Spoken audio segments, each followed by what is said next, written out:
What's up, guys? Flippin' Steve here, and this morning we're going to take a ride. We're going to talk the hobby. We're going to talk some cards, random thoughts, just have a little fun, enjoy some time out. We're going to take Crazy Daisy with us. We got the Voyager here. She knows what this is. You know what this is? Huh? You want to go?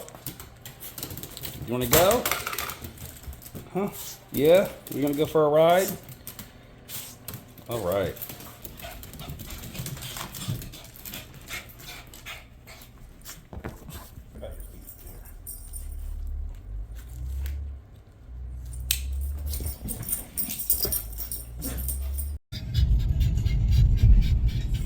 Plane landing here in front of us in Dover Air Force Base.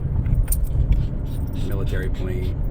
Here in the wilderness along the bay here, not too far from my home. Going to do a little bird watching. Get outside with the dog, get some fresh air. And if you've noticed recently on the channel, I have been uploading quite a bit more with the content. One thing I've always tried to do is just bring you guys authentic, real content. What I'm doing with my life, what I'm doing with the hobby. More so recently, you see more of my everyday life. And my contents and videos have always been about what I've been doing in the hobby. And sometimes I'm doing a lot and sometimes I'm not doing that much. And because I don't rely on news stories, I don't rely on someone else to, like, for lack of a better term, fuck up to put out a video or a hit piece on them. You know, I just rely on what I'm doing. Sometimes my content comes and sometimes it goes. But one thing I never wanted to do was, you know, stray from being real with you guys about what I'm doing and about what I think is going on in the hobby. Also, coming out of the Atlanta Culture Collision, I did feel refreshed. I had a good show. I felt really positive. I felt really good about everything that happened there, and it has made me want to upload more videos, as my vlogs from those shows did really well, and it showed that you guys still wanted to engage with me. You still enjoyed my content, and again, that positive motivation, or that the positive responses from you guys and the feedback is what keeps me motivated to do this. That way I know that, you know, the things that I am saying and the things that I'm doing, you guys actually care and it's not falling on deaf ears. One thing that I did see in Atlanta at one of the trade nights was I saw two people in the space, very large people in the space that have lots of followers, lots of people know who they are, whether it's on Instagram or YouTube, shooting a vlog. And one thing that I noticed about this vlog, and you guys may know this was new to me, it's the first time I've ever seen it, was that they did a deal at a trade night. And after the deal was completed, I saw the entire negotiation. I saw them looking through the cards. I saw the purchase. I saw everything happen. But after the deal was completed, the person gave the money back to the buyer, and then the buyer gave the card back to the seller.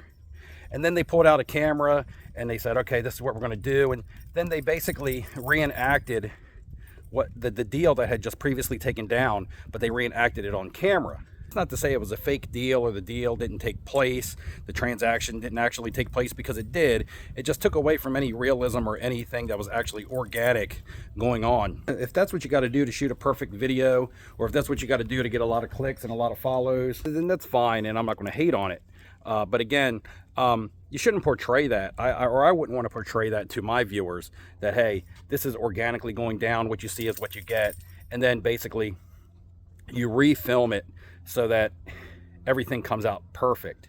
And then you have the nerve to throw on the thumbnail, intense negotiation, when in all honesty, it went down quietly, there wasn't really any snags, and then it was reenacted for people to see. Climb to the top of the bird watching tower to come out here and take in some views and hopefully see some birds. Anyway, for a majority of us, we come to YouTube for entertainment. So to be fair, if it's entertaining and that's the way things are done, then that's absolutely fine. Not to hate on it, it's just not my style. So to get in where I'm currently at in the hobby, of course, usually February, maybe late January through March, sometimes early April is when I'm really doing a lot of heavy buying.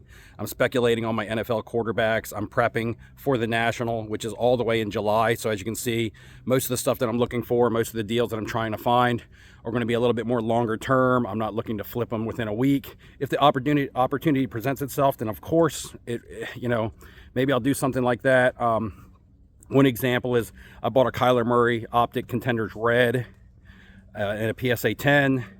For about $350 on PWCC, and I have been offered $650 in trade value for that. So if I feel like I can get liquid trade value for that, that's almost as good as cash, within a couple weeks, I'll have already doubled up on that card. Actually, I've had that card in my hands less than a week. So again, opportunity does come quickly if you have the right cards and you're in at the right price. And with that being said, as somebody that works a 5-hour work week, 9 to 10 hours a day, does cards on the side, shoots content when he can, also has to juggle real life, you know, like my family and things. It makes you appreciate the time out like I have today. Just having fun and enjoying nature, but realizing that there's more to enjoying life than just the grind. Well, the grind of sports cards is definitely not as easy as it used to be. As everybody knows, the bubble, don't want to say burst, but has definitely deflated. Prices are down. Flipping is not that easy anymore.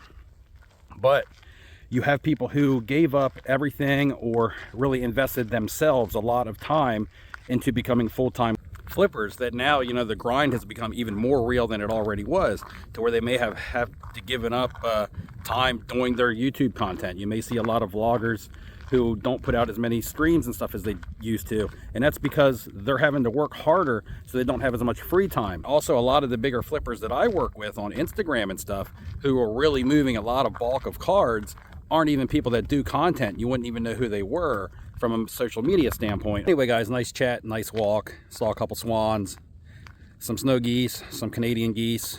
Usually I see some ospreys or some bald eagles. Not many of them today. It's not really season for them yet, as springtime hasn't quite rolled around.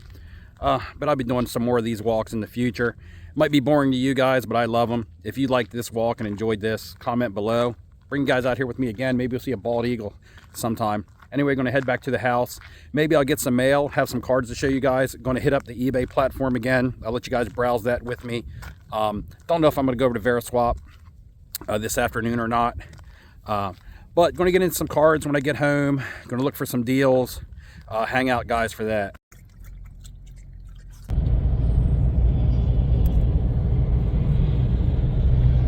Bonus, just got a notification from eBay that a couple packages were dropped off, so we're gonna go check it out. Got a box here. This is some Nightmare Before Christmas card packs. The other day I showed an autograph in one of my videos that you can get out of those packs, but there's also a Tim Burton autograph in there. That's a huge chase card. It's like a $1,500 card. My daughter loves that. I got 20 packs for $3 a piece. My daughter and I will open those later and have fun with it. And I got an eBay purchase here. I know what that is. And my first VeriSwap deal, which was an actual purchase off of VeriSwap, not a trade, that came in. We'll get back to those, guys. Let's dive into some eBay and some VeriSwap, see what's going on this afternoon. We're going to hit the VeriSwap app, as I just got a notification that someone was interested in a couple of my cards. And I go over here and I can see where I got 2 people interested in the Kyler Murray Flawless out of 20 PSA 10. Now, mind you, I picked this card up for $520, $530, somewhere in the ballpark of that at a PWCC auction less than a month ago. I have this on a VeriSwap under my inventory listed as $1,000 value. So I pretty much marked it up double just to see if there would be any bites, and I do. I have 2 people interested in this at $1,000 value, which is actually a little bit surprising, but we'll take a look and see if there's anything in the inventory that they have that I might want. We got a gold refractor, Bo Bichette, and this guy is got a bunch of Bo Bichette stuff, mainly baseball. I don't do baseball. A lot of Bo Bichette stuff. I'm not on the Bo Bichette train. We go here, this inventory here, Chet Holmgren basketball, again, something that I don't really do. However, I know that he's really popular. One card on here that has sparked my interest is this Kobe Bryant 1996 EX 2000 star date, because if I can turn a Kyler Murray card into a nice Kobe Bryant card, that gives me higher liquidity. So remember that. That Kyler Murray card is a really, really nice card, but Kobe Bryant, easier to sell. He's easier to move. So if anybody's ever willing to give me a Kobe for a Kyler Murray, if it makes sense from a monetary standpoint, it's definite.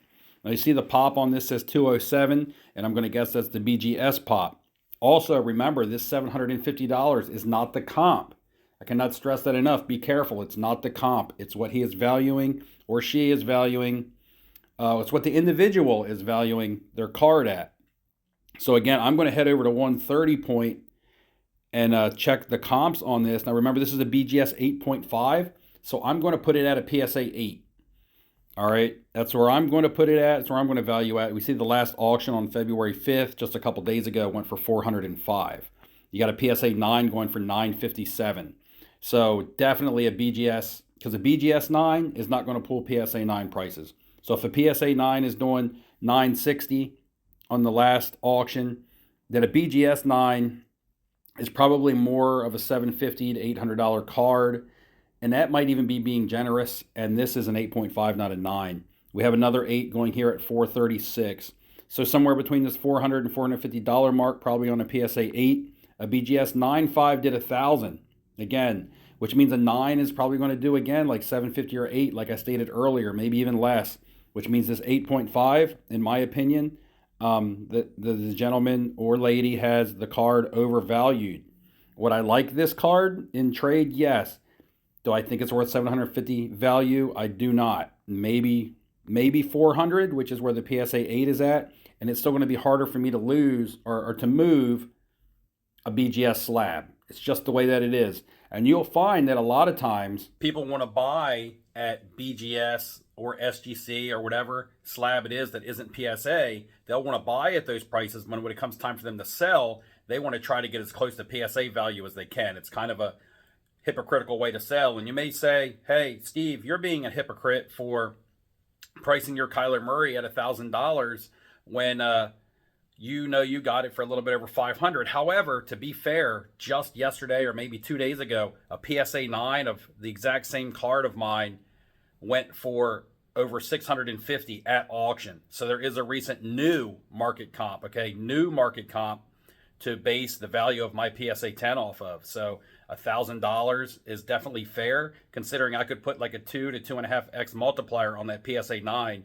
that just recently comped at 650 plus. Now we're going to head over to my eBay. I see one of my items that I just won was just shipped. The Justin Fields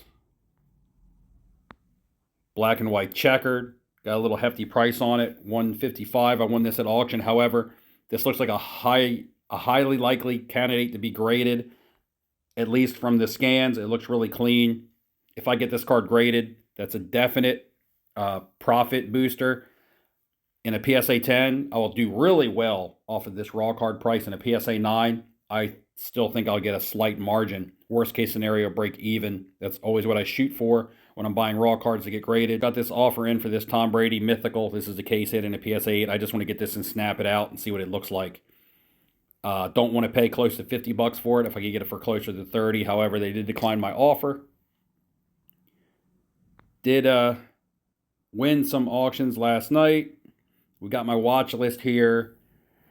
There's a Justin Fields downtown. I don't think I'm going to make a play for that. This Patrick Mahomes case hit on the Starcade. This Mac Jones I'm deleting. In fact, I'm deleting it now. I don't want the Mac Jones card. I was just looking at that. A couple other case hits, a couple other cards on here that kind of interest me a little bit. One other thing. I did win a big Kyler Murray last night right here. And I'll actually show you a better picture of this. I won the downtown in a BGS 10 that I told you in my video that I released the other day that I was going to make a play at. I was going to make a bid at. Again, guys, I do what I say I'm going to do. Whether I would have won or lost this, I'm not just here saying I'm buying and selling cards when I'm not really not. I'm just here to bash the hobby. You know, I'm not a hypocrite. And then this looks like I just got accepted. My best offer was just accepted on this Aaron Rodgers. This is an Aaron Rodgers Mythical Black Pandora and a Gem Mint 10. You can't see the cool pattern on it because the pictures don't show it in the lighting, but it is numbered out at 25. My offer was accepted at $105, and this is a pop one. Not only is it numbered out at 25, as you can see, it's also a pop one for $105 to an Aaron Rodgers collector or just somebody that likes Hall of Famers and things. I really couldn't go wrong there. Not a whole lot ending on my list today, just 2. I am going to continue to browse and shop, but you guys are not interested in what else I'm going to be looking at. So let's go ahead and get ready to wrap this video. 2 pickups that came in the mail is this Select Orange out of 49 on the Justin Fields. I'll flash the price up there that I paid for that. Going to go over this. Definitely going to see if it's gradable, even in a PSA 9. look for some value here. The seller also threw in this pack of Donruss football. I have a viewer out there, Trader Griffs. If Bodie would like this, comment below. I'll send this to Bodie to open. Next pickup was this off Veriswap. It was actually a purchase, not a trade. I believe it was 200 bucks. The scratch is on the case, and it comes sealed from Panini. So I knew the scratch was on the case. I reached out to the seller. It's the playoff ticket on-card auto out of 99. And again, even graded in a 9, I'll definitely make back over 200 bucks on this, being that it's one of the graded tickets. Now that I'm starting to build up a pretty decent stock of raw cards that I got to get off to grading, I got to break out the magnifier and the microfiber cloth. And I'm going to do some evaluating of my raw cards to see what I should send in and what I shouldn't. If that is something that you guys want to see and you'd like to see me do that in one of these daily vlog style videos, please comment below. I want to point out content that you guys are interested in watching. All right, so comment that below if you would like to see me evaluating some cards, and we'll go over that in the next video. And till next time, guys, enjoy your weekend. Have a good one.